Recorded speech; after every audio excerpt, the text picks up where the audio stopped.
Hey everybody, I'm sitting here in Virginia, heading on up to where am I going? Bethlehem, Pennsylvania, and then from Bethlehem I'm going to Groveport, Ohio, and then from Groveport, Ohio I'm going to Jacksonville, Florida. So kind of going to be staying on the East Coast for a while. This week has been up and down. My brother's health, we're praying for that. They're running a lot of tests for him. You guys keep him in your prayers. God seems to want to give him everything all at once. I've got a job offer from another company. I'm contemplating that. It is kind of complicated in the fact that I went in to do the CDL test, physical for them, and something had changed since November, and now they want me to do a sleep apnea sleep study.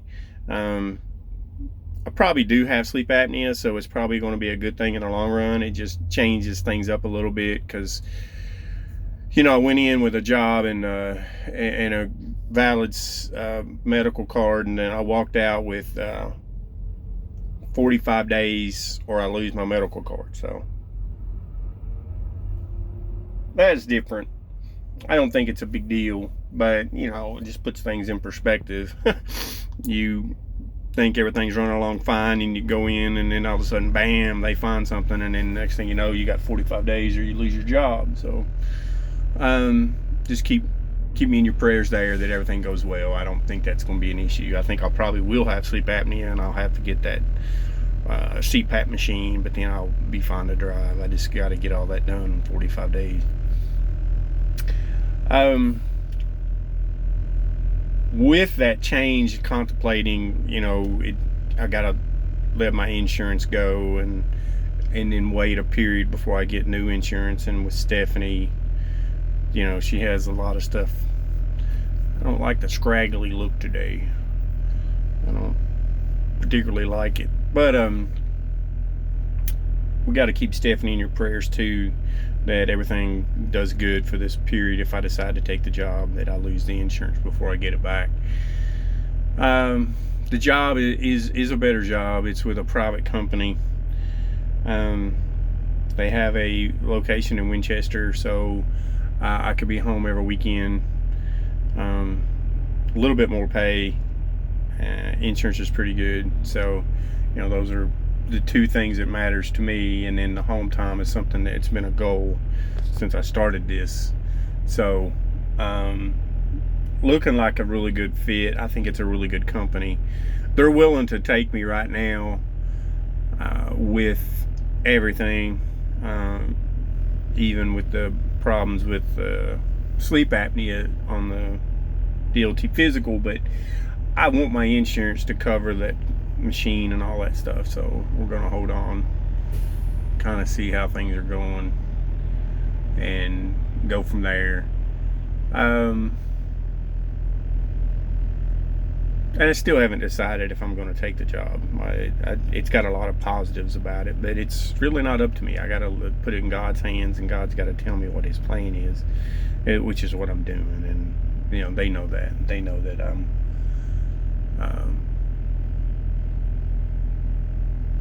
in the thinking stage, I guess, is how they know it. Where I call it in the praying stage. My son and daughter-in-law bought them a new vehicle, which was good. They seemed to do a pretty good job on picking something out. I looked it up. It's a pretty good vehicle. Did some research on it. It's got some issues. Of course, every vehicle's got some issues. You can't really get away from everything. You just have to kind of be aware of what the issues are and keep on the lookout for them so you can catch them early and try to fix something before it, gives you the big bill. But I think they did a pretty good job. I'm pretty happy about that. That puts Asher in a more reliable vehicle than what they had. They traded in their old vehicle. I kind of wish they'd kept it, but it's their life. They're doing. This is one of those things where, I want to make suggestions and stuff, but it's really none of my business. And the Bible's, we just talked about that. Mind your own business. So I'll mind my own business.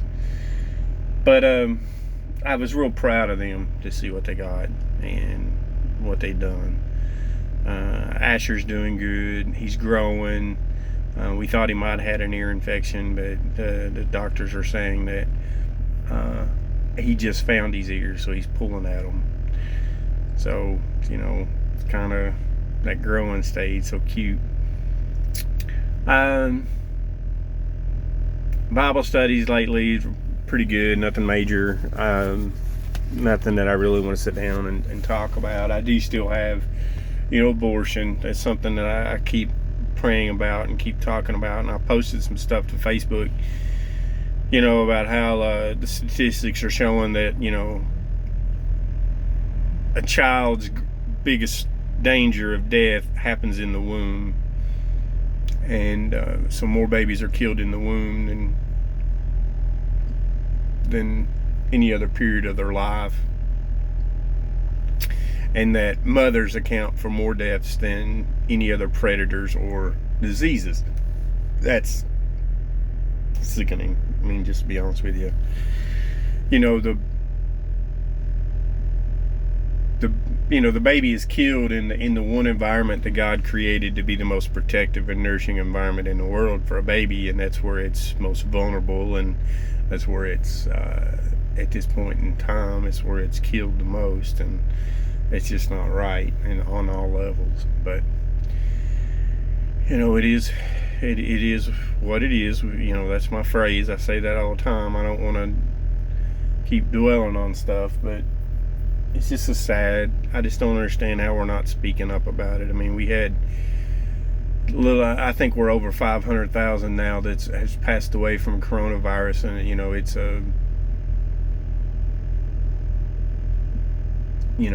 just a giant issue for us to talk about, and yet we've killed over 80 million babies,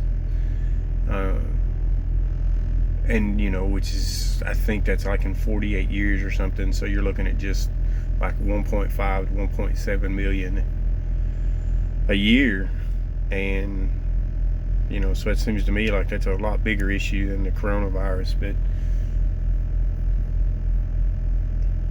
Reagan said that everybody that he's met that has that's for abortion is always been alive. You don't hear the voice of the ones that are killed, and I think that's a sad thought to have. So, ramblings for the day. I just hadn't posted anything in a while. Give everybody an update, but I'm not in the bestest of moods, as you can probably tell. I'm not really overjoyed and over happy, and Stephanie says that I got to be careful, that I have a tendency to get super high and then super low, and she's always worried that when I get too low that I do something stupid. I am kind of prone to stupid stuff, but I don't always know if there's a correlation to when that happens. I'm pretty random. I don't really have a lot today. I wanted to give an update, but I don't really have a lot to say. Looking at a different job, there's a lot of negative going on in our life right now with my brother, and we're just trying to stay positive. You can look on Facebook and you see all the happy anniversaries and the happy birthdays, and everybody seems to be having a good time, and I want them to enjoy it, right? I mean, those are moments in your life that you've got to enjoy. You got to take them as they come. But at this point in my life, I just celebrated 2 days ago now was my anniversary, and I was on cloud 9 2 days ago. And so let me stop and do that. Let me just, I've given a testimony about God, so let me just talk about my love for Stephanie. I've not always been the perfect husband. I've not always been a good husband. But she's always been a great wife. she's always been there. She's always been very understanding. She forgives and she loves deeply, and she's been probably I couldn't have asked for a better wife. And once I left and came out on the road, my appreciation for her is probably quadrupled. Just, I miss her. I miss being around her. I miss her, listening to her talk about her day. I miss just lying there in bed at night, just going over everything. But then there's the little moments too, like you put your hand on her shoulder and you rub her neck, or you just kind of hug her around the waist. Throughout the day, there's just little things like that you do that you really miss when you're out on the road. And we've been married for 26 years, and anybody that's been married that long is going to tell you that it's not all roses. I mean, if they do, they're lying to you, because there's nobody, even a pastor and his wife, is going to have issues. Don't let anybody tell you that. But it doesn't mean that the majority of the time can't be good. And I think that's the case in a lot of marriages. And I've saw a lot of marriages around home. 26 years isn't a surprise. I mean, it's a beautiful thing that I've experienced. But I've seen people in my age range that's had 33 years, and seen people 35, and other people at 27, 28. If you go to Hollywood or somewhere like that, 2 years is a long time. But back home, we still got them Kentucky roots. Kentucky roots grow deep, and we have a lot of long marriages back home, and that's a good thing. And you look around, and there's a lot of people back home that don't, but there's a lot of people that do compared to other places. So the recipe is there if people want to learn from it. It's just a matter if they want to learn from it or not. The big thing is forgiveness and communication. I think me and Stephanie's biggest asset is we can talk about anything. She knows every dirty aspect of my life, and I know hers. We can sit there and we can talk without feeling ashamed or like we're going to be judged by the other one, and we can talk things through. And by being able to do that, you just become stronger. You deal with issues one-on-one, and well, because God makes 2 to 1 when you get married, so you're a team, and you tackle everything, and it just makes a lot of sense. There's a lot of couples out there today that don't want to make that commitment, and I wish they did. And I don't know about anybody else, and if anybody wants to, feel free to put comments on here, feel free. But me and Stephanie have a joint checking account, and everything we buy is in both our names. And I just think that, to me, that shows a level of commitment that you need. I think there's a lot of people out there that keeps everything separate, and I think I don't know why they do it, but it just seems like it's a exit door, so when they get divorced, that they can split things up easier. I don't know that. It's the way it makes me feel, just as an old timer, I guess. What happened to my youth? That's a question, right? Where'd it go? I had a lot of fun in my youth, and I'm having a lot of fun in my life now, but it seems like everything in between is kind of like work.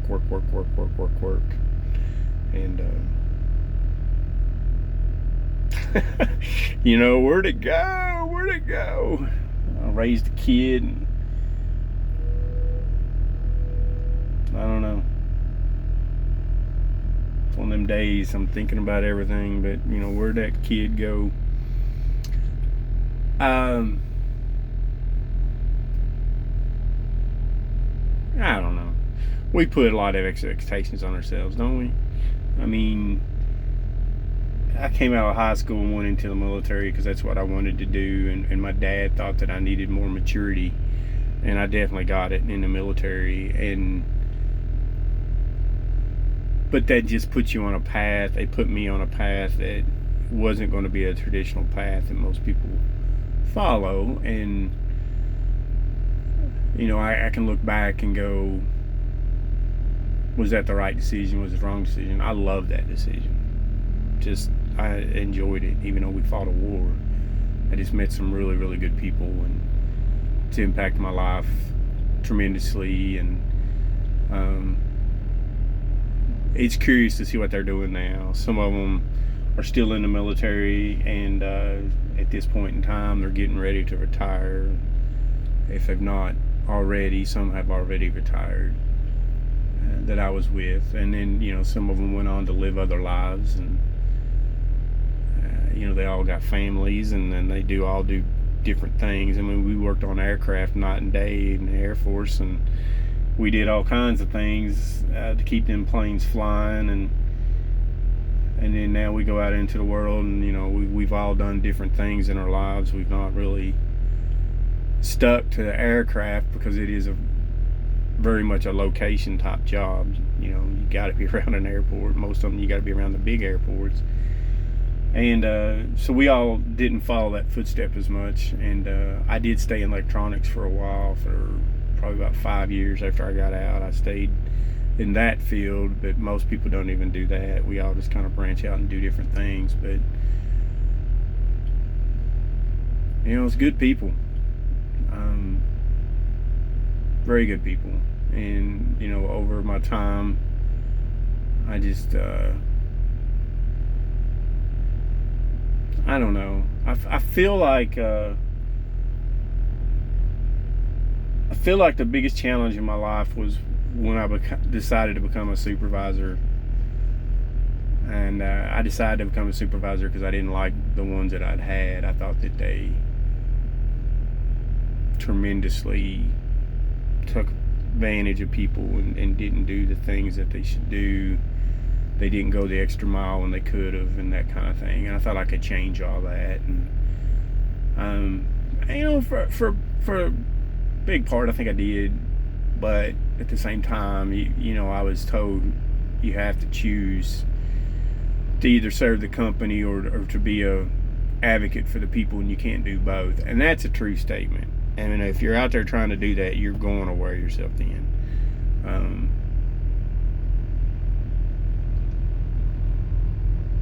But you got to choose one or the other. And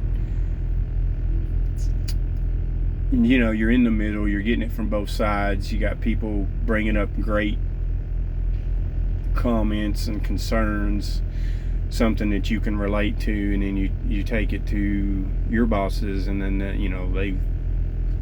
they've got,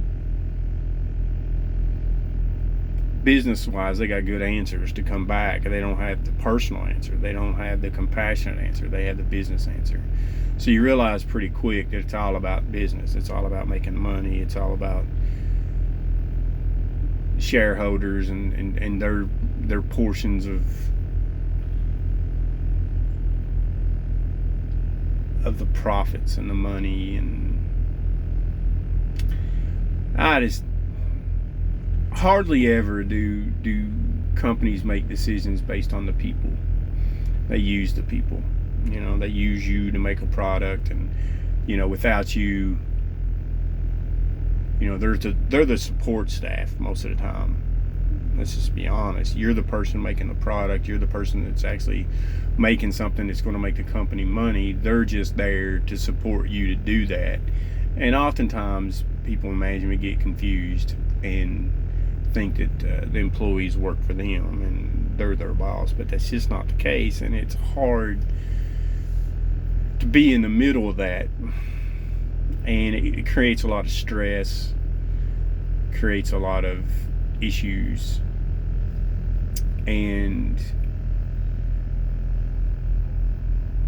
stress is a deadly killer, and it affected me. The stress really affected me, and I started making really bad decisions.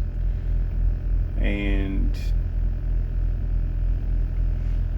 I could get applauded or told I was doing a great job for management and just be hated by the people. And that's just Or you could do it the other way. You could stand up for what the people thought. I've done that at places, and then management just hates you, and then they're out to get you. And when they're out to get you, they literally are out to get you. They find stuff that's not real and latch onto it. I've had a lot of things that I've been accused of over the years. It's just not true. And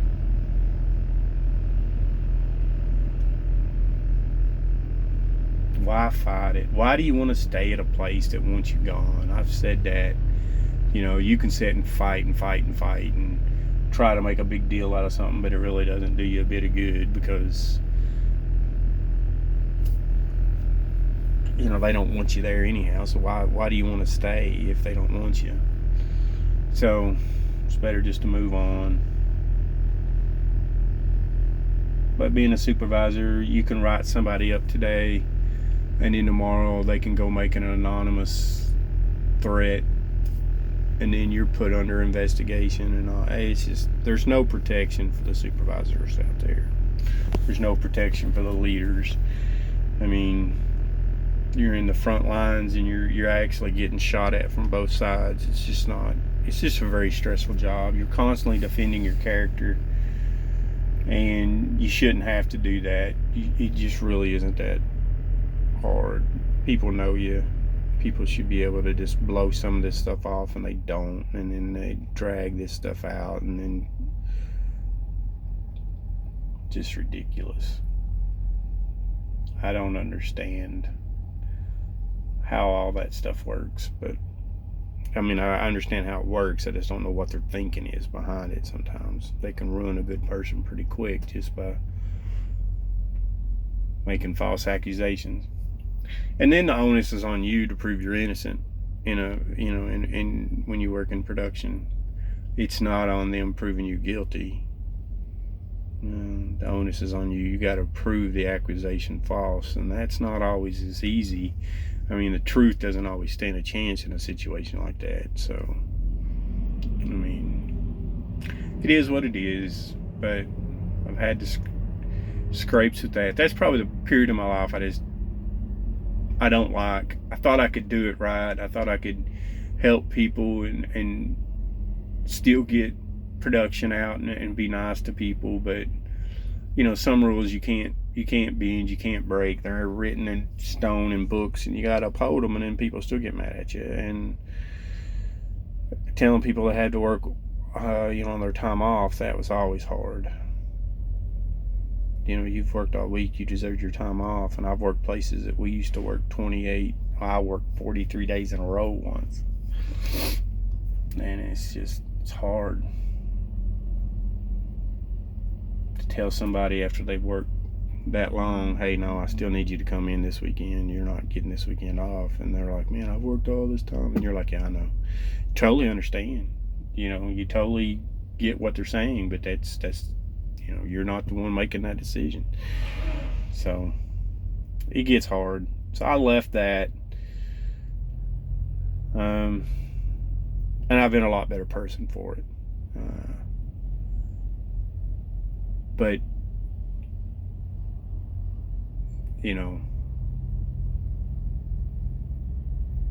I don't know, I'm just in such a philosophy, whatever. I'm in just one of them moods today, I guess, to sit and think and talk. And that's not a good thing, because I'll say something I probably shouldn't have.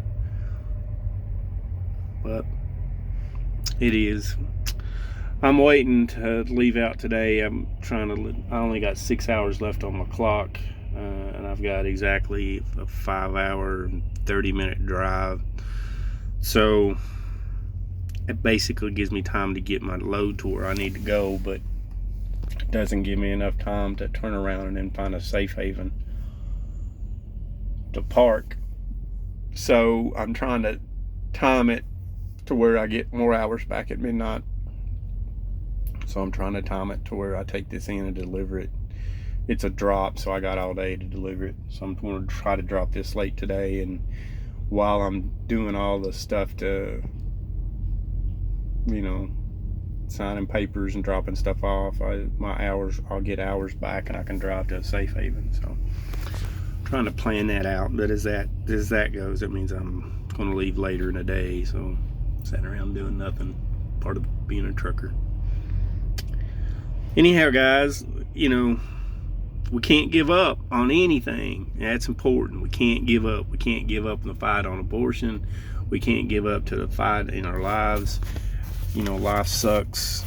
I can sit here and tell you about all the issues that I got, but I guarantee you there's people all around that's worse off than me, and they're like, what are you whining about? You chose it. Yeah, I did. I also chose to walk away from it because I realized what I got. So it is what it is. I'm a grown man. Shoulders are broad. But, we all can use prayers. You don't know what we're going through. There's probably, I'd say 5 out of 10 supervisors are like me. I'd say about half of them kind of get caught up in the situation and realize that, it's just stressful and it's hard to do your job. But people do it for the money. I did it for the money. After I got into it, I was trying to do it for the best because I thought I could do it better than somebody else. And then you get trapped in the money game. Once you start making a certain amount of money, then you start spending that kind of money, and then you got to maintain that kind of money, and that makes for a very, very hard. Makes it very hard to leave sometimes, even though you want to, you can't. And it's a trap, and it's a trap that everybody faces.